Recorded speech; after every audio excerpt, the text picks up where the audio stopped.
There is a rule that every portrait painter followed for centuries, without exception, and that rule was simple. Everyone in the painting must be seen clearly. If a patron paid to appear in a group portrait, they expected their face front and center, evenly lit, unmistakably them. Breaking that rule meant losing clients, losing reputation, losing your career. But the painter behind this work broke it anyway, and what he created became one of the most famous paintings in the world. The scene you are looking at shows a militia company bursting into motion. A captain gives an order, a drummer beats his drum, a dog barks at the commotion. Muskets are being loaded, raised and fired, all at once, in 3 separate stages, folded into a single frozen moment. And in the middle of all that chaos, half hidden in shadow, stands a mysterious girl in a golden dress who has no explanation for why she is there at all. This work is called The Night Watch. It was painted by the Dutch artist Rembrandt van Rijn in 1642, and today it hangs in the Rijksmuseum in Amsterdam. The painting shows the militia company of Captain Frans Banink Koch, one of many civic guard groups that once defended Amsterdam's streets, and by Rembrandt's time, had become more of a social club for the city's wealthy merchants. These companies commissioned group portraits, the way modern executives commission photographs for the annual report, and every single man expected to be recognized.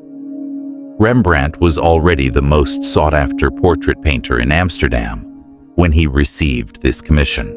He had built his reputation on a very specific skill, the ability to make paint look like living flesh, catching light on a face the way no one else could. But by 1642, something had shifted in him. He no longer wanted to simply record faces.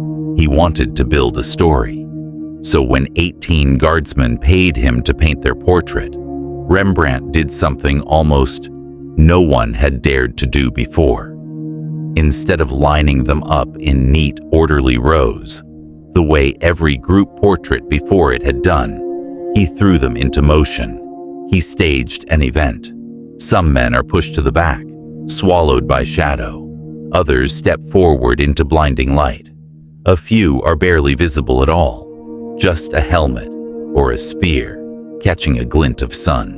For a painter being paid by each individual sitter, this was an act of open defiance. And this is where the true technical challenge begins. Painting a crowd in motion, lit by a single unpredictable light source falling diagonally across the scene, meant Rembrandt had to solve a problem no formula could answer. Where does the light originate? How far does it travel before it fades? Which faces deserve to be found by it, and which are allowed to disappear? There is no rule book for this.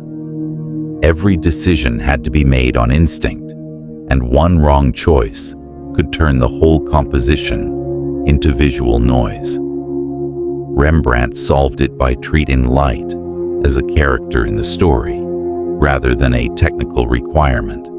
Captain Banink Koch, dressed in black, and his lieutenant, dressed in a brilliant buttery yellow, stand at the exact center of the composition, caught in the strongest light in the painting.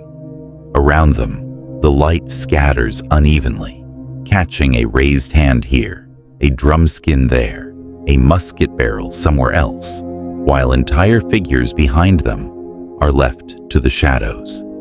It should look chaotic. Instead, it reads as a single breathing moment, and then there is the girl. Small, ghostly, and bathed in the same golden light as the captain, she carries a dead chicken hanging from her belt, its claws echoing the militia's own emblem. No one in the company asked for her to be there.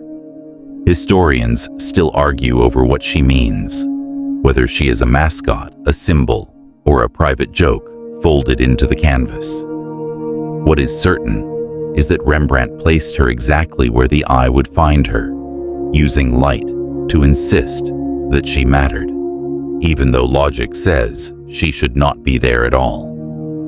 The painting was never meant to hang quietly. Its actual title, Militia Company of District 2 under the command of Captain Franz Banning-Koch, tells you it was built to be looked at as a display of civic pride. But its scale and darkness earned it a nickname it never asked for. By the 18th century, layers of grime and old varnish had darkened the canvas so severely that people mistook the scene for a nighttime patrol, and the name The Night Watch stuck, even after cleaning revealed that the entire event takes place in broad daylight. Not everyone who paid for this painting was pleased. Several of the guardsmen reportedly complained that they had been shoved into darkness while others stood glowing in the light, and there is a long-standing theory, never fully confirmed, that the men who paid more secured the better-lit positions. Whether or not that is true, the painting still marked a turning point.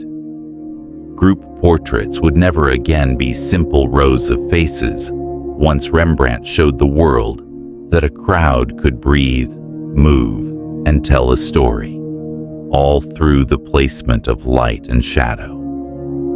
The Night Watch has survived a slashing by a knife-wielding attacker, an acid attack, and being trimmed down in the 17th century to fit between two doors, losing strips from all four sides in the process. And still, nearly 400 years later, it remains the single painting every visitor to the Rijksmuseum walks the farthest to see.